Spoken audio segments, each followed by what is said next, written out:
November 5th தி ஹிந்து பார்க்கலாம். First பேஜில் SAR second phase begins இன் 9 ஸ்டேட்ஸ்னு கொடுத்துருக்காங்க. ஸோ ஸ்பெஷல் இன்டென்சிவ் ரிவிஷன் அப்படின்றது என்னன்னு பார்த்தோம். இப்போ ஆல்ரெடி இதுக்கு பூத் லெவல் ஆஃபீஸரோட இம்பார்ட்டன்ஸு, எலெக்ஷன் கமிஷன் வந்து நிறைய இனிஷியேட்டிவ்ஸ் பண்ணியிருக்காங்க. இப்போ வந்து இது எந்த அளவு இன்க்ளூஷனாக இருக்குன்றது ஒரு கொஸ்டின் மார்க்காக இருக்குது. ஆனால் வந்து பீகார் எலெக்ஷனில் மோஸ்ட் ஆஃப் சக்ஸஸ்ஃபுல்லாக தான் கம்ப்ளீட் பண்ணியிருக்காங்க. மோஸ்ட்டாக இன்க்ளூசிவாக தான் இருந்திருக்கு. எல்லா ஓட்டர்ஸுமே வந்து கிட்டத்தட்ட போல் பண்ணியிருக்காங்க. ஸோ இப்போ இந்த ஸ்டேட்ஸ்ல எதுக்கு பயப்படுறாங்கன்னு சொல்லிட்டு பார்த்தோம்னா வந்து அங்கே பாப்புலேஷன் ரிஸ்க் கால்குலேஷன் பண்ணிடுவாங்களோ. ஃபார் எக்ஸாம்பிள் என்னன்னா, இப்போ எப்பவுமே வந்து ஒரு கான்செப்ட் இருக்கும்.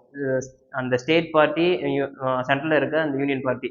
ஸோ அந்த பார்ட்டிக்கு இவங்க வந்து கான்ஃப்ளிக்ட் இருந்துச்சுனாலே அந்த ஸ்டேட்ல ஏதாவது சென்டர் ஒரு ஆக்ஷன் எடுத்தால் இவங்க வந்து ரிசர்ச் பண்ணிட்டே இருப்பாங்க. ஸோ அந்த மாதிரி ஒரு இன்ஸ்டன்ஸாக தான் இதை பார்க்கணும். தவிர நமக்கு வந்து சப்போஸ் டேட்டாஸ் வர்றதுல ஃபேக்சுவல் மிஸ்டேக்ஸோ இல்லை ஃபர்தராக எலெக்ஷன் கமிஷனோட கிரெடிபிலிட்டியை வந்து யாரும் குறை சொல்கிற மாதிரி இப்போதைக்கு இல்லை. ஏன்னா நல்லா தான் பண்ணிட்டு இருக்காங்க. ஸோ அது அப்படியே கண்டினியூ ஆகும். ஓகேங்களா? நம்ம அந்தளவுக்கு கிரிட்டிக்காக அதுக்கு பாயிண்ட் எடுக்க தேவையில்லை. இது most of all political news தான். எஸ்ஐஆரை பற்றி காம்ப்ளெக்ஸ் பண்ணுறதே பொலிட்டிக்கல் நியூஸ் தான். ஓகேவா? Next 8 killed as train collide near Bilaspur. So இப்போ இந்த ட்ரெயின் கொலேஷன் பார்த்தீங்கன்னா இப்போ மந்த்லி வந்து 3 to 4 times வந்து ட்ரெயின் கொலேஷன் நடக்குது, ட்ரெயின் ஆக்சிடென்ட்ஸ் நடக்குது, ரெகுலர் இருந்துகிட்டே இருக்குது. அப்போ வந்து கவர்மெண்ட் வந்து கவாச் சிஸ்டம் கொண்டு வந்தாங்க. என்னென்னா GPS plus RIPT entangled train systems. அதாவது ஒரு ட்ரெயின் வந்து ஒரு ஆப்போசிட் டைரக்ஷன்லையோ வேற ட்ரெயின் ட்ராக்லையோ ஒரே டைரக்ஷன் வர மாதிரி இருந்துச்சுன்னா 2 ட்ரெயினுமே சிக்னல் போயிட்டு ஆட்டோமேட்டிக் பிரேக்கிங் விழுந்துடும். ஸோ இந்த மாதிரி விஷயத்த என்ஃபோர்ஸ் பண்ணால் இன்னும் பெட்டராக இருக்கும் அப்படின்னு சொல்கிறது. அதே மாதிரி இதுக்கு இன்னொரு ரீசனுமே என்னென்னா, ஒன்று வந்து அங்கே இருக்க லோக்கோ பைலட்ஸ்க்கு இருக்க ஓவர் ஒர்க்கிங் எக்ஸஸ் ஹவர்ஸு. அதே மாதிரி இதை மானிட்டர் பண்ணுற டிபார்ட்மெண்ட்டோட அந்தளவு எஃபிஷியன்டான ப்ராசஸிங் கிடையாது. இதனால மட்டும்தான் இந்த ட்ரெயின் கொலிஷன் இந்த மாதிரிலாம் அதிகமாக நடக்குது. ஓகேங்களா? இதை போய் டீட்டெயிலாக ஒரு ஆர்டிகல் வரும். ஏன்னா இது திடீர்னு நடந்துகிட்டே இருக்குது. கண்டிப்பாக டீட்டெயில் வரும். அதில் இன்னும் டீட்டெயிலாக பார்க்கலாம். ஓகேங்களா? இப்போ நெக்ஸ்ட் வந்து பேஜ் நம்பர் 6ல் வந்து UPSC maintain status quo appointing new DGP. So UPSC தான் வந்து டிஜிபிக்கான அந்த செலெக்ஷனை கொடுக்குறாங்க அப்படின்றத தெரிஞ்சு வச்சுக்கணும். இவங்க அதுக்கான ப்ரொசீஜருமே வந்து ஆல்ரெடி ஒரு ஆர்டிகல் கொடுத்துருந்தாங்க. ஸோ நீங்களுமே வந்து அந்த ப்ரொசீஜர் என்னென்னு சர்ச் பண்ணி வச்சுக்கோங்க. இந்த மாதிரி ரிலேட்டடான கொஸ்டின்ஸ், அதாவது வந்து இது லக்ஷ்மிகாந்த்லேயும் இருக்காது, இந்த ஸ்டாண்டர்ட் புக்ஸ்லையும் இருக்காது. ஆனால் இந்த ப்ரொசீஜர் பேப்பரில் மட்டும் இருக்கும். ஆனால் இது யூபிஎஸ்சி கொஸ்டின் கேட்பாங்க. இது நமக்கு தெரியாத ஃபேக்டாக இருக்கும். பட்னா வி மஸ்ட் நோ இது. ஓகேங்களா? ஸோ இந்த மாதிரி விஷயத்த லைட்டாக பார்த்துச்சுங்க. இதை நம்ம மக்கப் பண்ணணும் இல்லை ஒரு தடவை படிச்சிட்டாலே இதுதான் வேலையா அப்படின்றது தெரிஞ்சிடும். ஓகேங்களா? ஸோ அது மட்டும் பார்த்துக்கோங்க.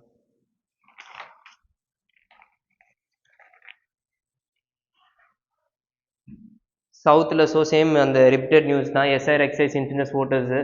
ஸோ சும்மா அந்த ஆர்டிக்கல் இப்போ முன்னாடி பேசணும் அதை தான் கொடுத்துருக்காங்க, வேறு எதுவும் இல்லை. ஓகேவா? நெக்ஸ்ட் கீழே அப்படி வந்தீங்கன்னா researchers discovers new species of Pilea genus அப்படின்னு சொல்லிட்டு. ஸோ இது என்னன்னா ஒரு 8 கால் பூச்சோட ஒரு வகை அப்படின்ற மாதிரி சொல்கிறாங்க. ஓகேங்களா? ஸோ இந்த பிலியா மெலண்டன் மேலநாடு அப்படின்ற ஒரு ஸ்பீஷிஸ் வந்து கேரளா, பேரை பார்த்தாலே தான் இருக்குது. ஸோ கேரளா ரீஜன்ஸி அங்கே எண்டமிக் அப்படின்னு சொல்கிறாங்க. ப்ளஸ் வந்து ஒரு 123 இயர்ஸ்க்கு முன்னாடி தான் பார்த்துருக்காங்க. அதோட இப்போ தான் கண்டுபிடிக்கிறாங்க. ஸோ இது லைட்டாக தெரிஞ்சு வச்சுக்கலாம். இந்த பேர் தெரிஞ்சுக்கோங்க. அப்படின்னா 8 கால் பூச்சின்னு தெரிஞ்சுக்கிட்டா போதும், வேறு எதுவும் தேவையில்லை. ஓகேங்களா? இப்போ நெக்ஸ்ட் வந்து பேஜ் நம்பர் 12ல் migration debate. Migration debate for example இப்போ பீகார் பாலிடிக்ஸ் இருக்குல்ல, இந்த பீகார் ஓட் பேங்க் எல்லாமே வந்து இப்போ எதை மெயினாக டார்கெட் பண்ணி இருந்துச்சுன்னா மைக்ரேஷன். ஸோ வந்து இங்கே இருக்க யாருமே வந்து மைக்ரேட் ஆகி எல்லாம் வெளிநாட்டுக்கு போகிறாங்க, தவிர வெளியூருக்கு போகிறாங்க. ஃபார் எக்ஸாம்பிள் பீகார் தான் வந்து ஹப் ஆஃப் லேபர் ஃபோர்ஸு. நீங்கள் தமிழ்நாட்டில் பார்த்தாலும் சரி, கேரளாவில் பார்த்தாலும் சரி, டீ கடையிலையோ சரி, எந்த ரெஸ்டாரண்ட்லையுமே சரி, மினிமல் வேலை பார்க்குறதுக்கு எல்லாம் கன்ஸ்ட்ரக்ஷன் ஒர்க் சைட்ஸையும் மினிமலான லோ அண்ட் ஒர்க் பார்க்கறதுக்கு வர்றது வந்து பீகாரை சேர்ந்த இல்லை அந்த நார்த் ஈஸ்ட் ரீஜன் இருக்க சைட்ஸ் இருக்க பீப்புள்ஸ் தான் வராங்க. அப்போ அங்கே என்ன இருக்குது, அப்போ அந்த மைக்ரேஷன்றது ஒரே கான்செப்ட் வச்சு இவங்க ஓவராக பேசுகிறாங்க.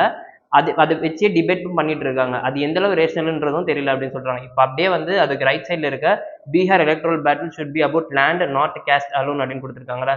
ஸோ இது வந்து இந்த ஃபஸ்ட்டு ஒரு 2-3 பேரா வந்து பார்த்தா ஃபுல்லாக பொலிட்டிக்கல் நியூஸ். ஆனால் அதுக்கப்புறம் இருக்கிறது எல்லாமே நல்ல ஒரு வேலிடான பாயிண்ட்ஸு, அதுக்கான ஜஸ்டிஃபிகேஷனுமே கொடுத்துருக்காங்க. ஸோ இதில் இருக்கிறது பார்த்தோம்னா ஃபஸ்ட்டு பீகார் பாலிடிக்ஸ் வந்து ஒரு 3 விஷயத்தை பேஸ் பண்ணி இருக்குன்னு சொல்கிறாங்க. மண்டல் கேஸ்ட் பேஸ்ட் ரிசர்வேஷன், அதுக்கப்புறம் மந்திர் ஹிந்துத்துவா கன்சாலிடேஷன், அண்ட் 3 வந்து மார்க்கெட் டெவலப்மெண்டலிசம். ஸோ இது 3மே தான் வந்து பீகாரோட பாலிடிக்ஸ் என்ரோல் பண்ணுது அப்படின்னு சொல்கிறாங்க. ஃபார் எக்ஸாம்பிள் வந்து லேண்ட் ஃப்ராக்மெண்டேஷன் சொல்கிறோம்ல, லேண்ட் ஃப்ராக்மெண்டேஷன் வந்து 2 இஷ்யூவாக கன்சிடர் பண்ணுறாங்க. ஃபஸ்ட்டு வந்து எக்கனாமிக் கிளாஸ், அதாவது வந்து யார் ஹையர் கேஸ்ட்டோ இல்லை யார் வந்து வெல் நோனாக இருக்காங்களோ அவங்க தான் அந்த பிளேஸை ஹோல்ட் பண்ணியிருக்காங்க அப்படின்னு சொல்கிறாங்க. அந்த எக்கனாமிக் லேண்ட் ஃப்ராக்மெண்டேஷனும் சின்ன அதாவது லோ இன்கம் ஃபார்மர்ஸ் கிட்ட கம்மியாக தான் இருக்குது ஓகேங்களா. அதே மாதிரி பீகார் வந்து one of the soil rich region, அதாவது அக்ரிகல்ச்சர் ரொம்ப ஃபேமஸ்.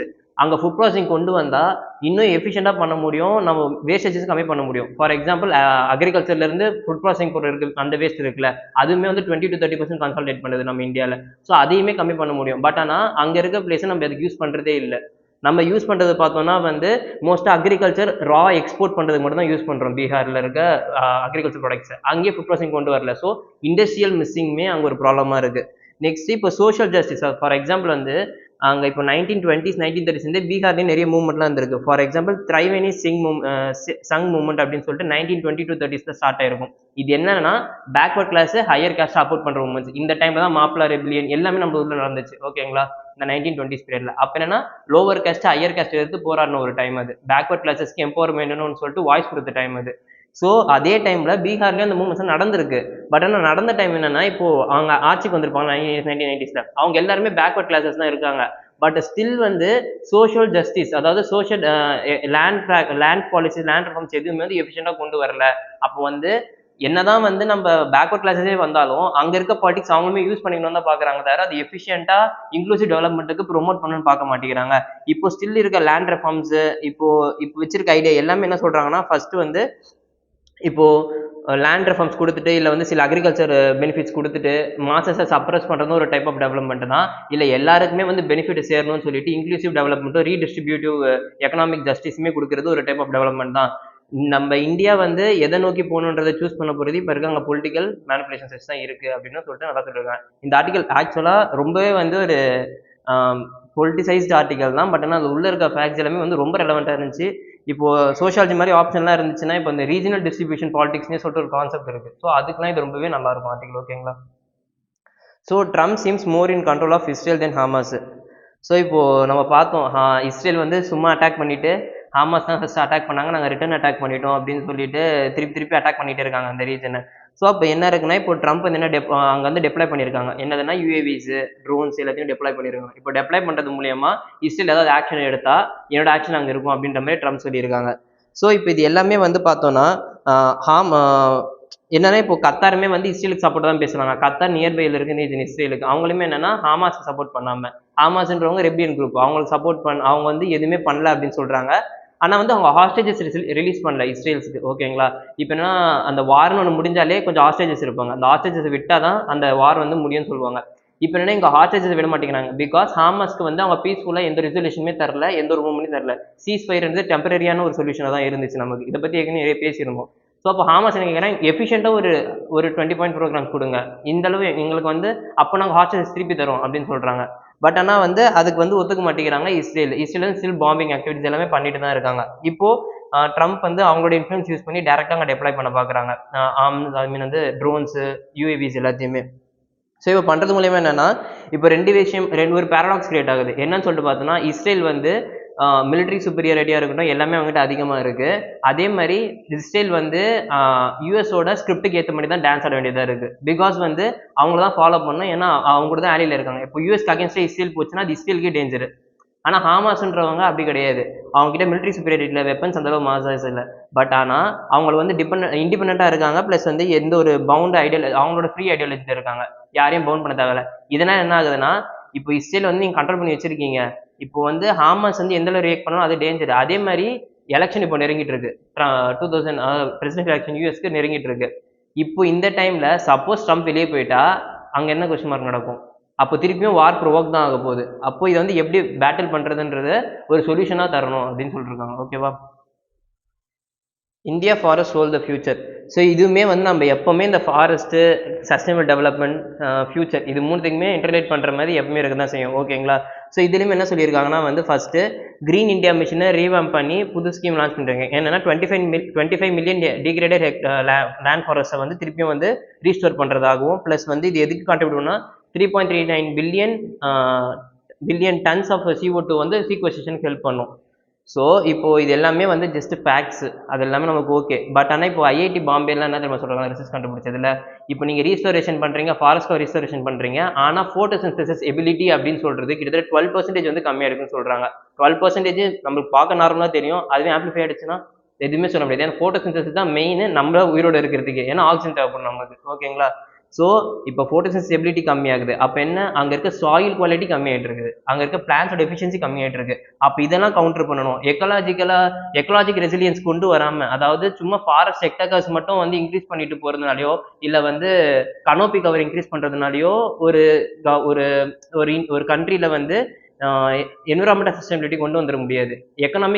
எக்கலாஜிக்கல் ரெசிலியன்ஸ், அதாவது அது எந்த அளவு வந்து அந்த நம்ம ரீஸ்டோர் பண்ற ஃபாரஸ்ட் சிஸ்டம் வந்து நமக்கு எந்த அளவு திருப்பி ரிட்டர்ன் கொடுக்குது, எந்த அளவு பெட்டரா இருக்கோ அதுதான் வந்து இம்பார்ட்டன்ட் அப்படின்னு சொல்றாங்க.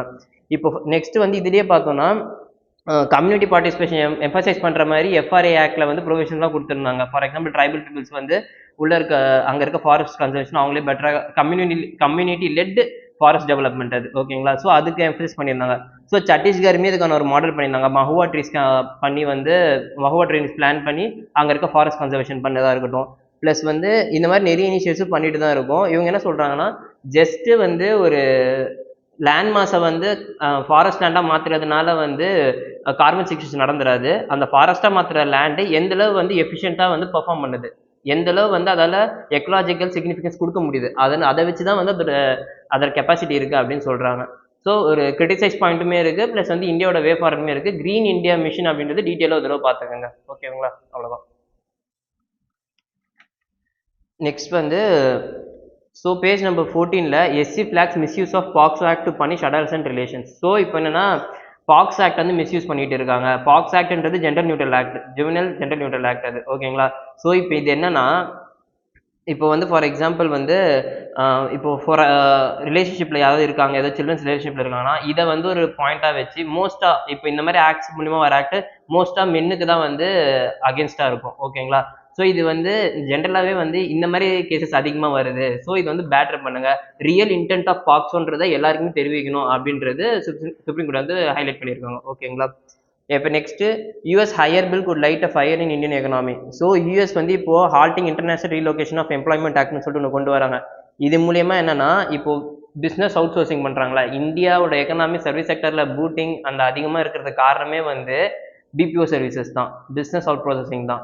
ஸோ இது கம்மியாயிடுச்சுன்னா அங்கே ஆட்டோமேட்டிக்காக வந்து இந்தியனோட சர்வீஸ் செக்டர் வந்து கம்மியாக ஆரம்பிச்சிடும். இப்போ என்ன சொல்லணும்னா 25% டேக்ஸ் போட போகிறாங்களாம். அப்போ டேரெக்டாக இது எங்கே அடிக்க போகுதுன்னா இந்தியன் எக்கனாமி. ஏற்கனவே ட்ரேட்ல ஒரு கை காமிச்சிட்டாரு, இப்போ சர்வீஸ்லேயும் வந்து ஒரு கை காமிக்க போகிறாங்க. ஓகேவா?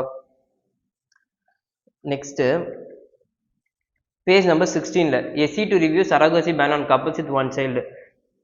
ஸோ இப்போ வந்து சரகசி நம்மளுக்கு என்னன்னு தெரியும், அந்த வாடகை அப்படின்ற மாதிரி ஒரு கான்செப்ட். அது என்னன்னா இப்போ வந்து ஒரு கப்புள்ஸ் இருக்காங்க, அவங்களால சைல்டு பியர் பண்ண முடியல அப்படின்னு சொன்னா அதுக்கு பதில் வேற ஒரு மதர் வச்சு வேற ஒருத்தவங்களை வச்சு அவங்களோட வாம்பை யூஸ் பண்ணி சைல்டு வந்து பியர் பண்ணி பாண்ட் பண்ண வைக்கிறது. ஓகேங்களா? ஸோ இந்த மாதிரி இருக்குல்ல, இது வந்து இப்போ ஒன் சைல்டு இருக்கு, சைல்டு இல்லாதவங்களுக்கு தான் வந்து சுப்ரீம் கோர்ட் கைடன்ஸ் கொடுத்துருந்தாங்க. ஃபர்ஸ்ட் சரகசிக்கு அலோவ் பண்ணியிருந்தாங்க. இப்போ வந்து சிங்கிள் சைல்டு இருக்க பேரண்ட்ஸுமே வந்து அலோவ் பண்ணும் அப்படின்னு பெட்டிஷன் போட்டிருக்காங்க. ஸோ அப்போ என்னன்னா சரகசினா என்ன, சரகசி கொண்டு வந்த நம்ம ஆக்ட் என்ன, இந்த மாதிரி விஷயம் எல்லாமே தெரிஞ்சுக்கணும். ஓகேங்களா? சரி, ஜென்ரலாக தெரிஞ்சுச்சுக்காங்க. இப்போ வந்து ஜஸ்டிஸ் என்ன கொஸ்டின் பண்ணியிருக்காங்கன்னா, நீங்கள் வந்து உங்களுக்கு செகண்ட் சைல்டு வேணும்னா அடாப்ஷனுக்கு எவ்வளோ ஸ்கீம்ஸ் இருக்குது, அதெல்லாம் யூஸ் பண்ணிக்கலாம்ல, நீங்கள் ஏன் வந்து பயாலஜிக்கலாகவே டிமாண்ட் பண்ணணும் அப்படின்னு சொல்கிறீங்க. ஆனால் இந்தியன் சொசைட்டியை பொறுத்த வரைக்குமே அந்த பயாலஜிக்கல் சிக்னிஃபிகன்ஸ் ஃபார் சைல்டுன்றது ரொம்ப இம்பார்ட்டன்ட். ஃபர்ஸ்ட் ஒரு குழந்தை வீட்டில் பிறந்துச்சுன்னா என்ன கேட்பாங்கன்னா, இது அப்பா மாதிரி இருக்கா அம்மா மாதிரி இருக்கான்னு கேட்பாங்க. அவங்களுக்கு வந்து அதுதான் இம்பார்ட்டண்ட்டாக இருக்குமே தவிர அந்த கல்ச்சுரல் சிக்னிஃபிகன்ஸ் தான் இம்பார்ட்டண்ட்டாக இருக்குமே தவிர அவங்க சைல்டு அதை பற்றின்ற இம்பார்ட்டன்ஸ் வந்து கம்மியாக தான் கொடுப்பாங்க. ஓகேவா? ஸோ நெக்ஸ்ட் வந்து online tournaments maybe excluded from gaming ban. So SC திருப்பி ஒன்று சொல்லியிருக்காங்க. என்ன சொல்லியிருக்காங்கன்னா, இந்த ஆன்லைன் கேமிங் வந்து பேன் பண்ணாங்கல்ல, இந்த பேன் பண்ண விஷயம் வந்து இப்போ என்னன்னா பெட்டிங்கும் கேம்பிளிங்கும் இது எல்லாமே வந்து ஸ்டாப் பண்ணும் அப்படின்னு சொல்லிட்டு. இப்போ இதுல என்ன சொல்லியிருக்காங்கன்னா, இப்போ வந்து ஒரு செஸ் டோர்னமெண்ட் நடக்குது, அந்த டோர்னமெண்ட் ஆன்லைன் நடக்குது. அப்ப என்னது, இது ரேஷனலா தானே இருக்கு. இப்போ இந்த மாதிரி விஷயம்லாம் வந்து பேன் பண்ணணும்னு சொல்றாங்க. ஃபார் எக்ஸாம்பிள் இதுதான் லிவ்லிஹுடாவே சில பேருக்கு இருக்கும். அந்த செஸ் டோர்னமெண்ட் வர அமௌண்ட் வின் பண்ற அமௌண்ட் வச்சு சில பேர் லைஃப் ரன் பண்ற மாதிரி இருக்கும். ஸோ இந்த மாதிரி விஷயம்லாம் பேன் கிடையாது. என்ன மாதிரி விஷயம் பேன்னா, கேமிங்ஸ், சப்போஸ் வந்து அந்த கேம்பிளிங்ஸ், சீட் ஆடுறது, இந்த மாதிரி விஷயம் தான் வந்து தப்புன்றத தவிர இது கிடையாது அப்படின்னு சொல்றாங்க. ஓகேவா? Next food system huge violators of planetary limits. So food system அது என்ன சொல்கிறாங்கன்னா, இப்போ வந்து நம்ம அக்ரிகல்ச்சர் ப்ராடக்ட்ஸ் பெஸ்டிசைட்ஸ்லாம் யூஸ் பண்ணுறோம்ல, ஃபர்டிலைசர்ஸ் எல்லாமே, இதுதான் வந்து அதிகமான எக்கலாஜிக்கல் பொல்யூஷனை கிரியேட் பண்ணுது அப்படின்னு சொல்லிட்டு ஆர்டிகல் சொல்லியிருக்காங்க. இது எல்லாருக்குமே தெரிஞ்ச விஷயம் தான். சும்மா லைட்டாக பார்த்து வச்சுக்கோங்க. இந்த மாதிரி விஷயம் நமக்கு யூஸ்ஃபுல்லாக இருக்கும் மெயின்ஸ் பர்ஸ்பெக்டிவ்ல. ஓகேங்களா? ஸோ அடுத்த பேஜ் வந்து பார்த்தோம்னா ferocious snow storms avalanche kill 9 in Nepal Himalayas. So Nepal ஹிமாலயஸில் கரெக்டாக வந்து பார்த்தோம்னா பன்பாரி மவுண்டன்ஸ் எங்கே இருக்குன்றது மட்டும் பார்த்துக்கோங்க. இந்த மாதிரி ரீஜன்ஸ் தான் ஸ்டாட்டிக் பொசிஷன்லேயே வரும். ஸோ அது எங்கே இருக்குதுன்னு லைட்டாக பார்த்துக்கிட்ட போதும். நெக்ஸ்ட் உக்ரைன் ட்ரோன்ஸ் ரஷ்யா திருப்பியும் வந்து அவங்க வார் ஸ்டார்ட் பண்ணுற மாதிரி நிறைய ஆக்ஷன்ஸ் போயிட்டு தான் இருக்குது. ட்ரோன்ஸ் அங்கே சிட்டியில் இப்போ ஃபார் எக்ஸாம்பிள் உக்ரைன் பேர் ரஷ்யாவில் அட்டாக் பண்ணியிருக்காங்க. ஸோ இது எந்த அளவுக்கு போகும்னு தெரியாது. திருப்பியும் பார்ப்போம் அது என்ன நடக்குது. ஓகேங்களா? வேறு எதுவும் வந்து 18 பேஜ் இல்லை. ஸ்போர்ட்ஸ் நியூஸ்னு எதுவும் பெருசாக இல்லாமல் இன்னைக்கு அவ்வளோதான். தேங்க்யூ.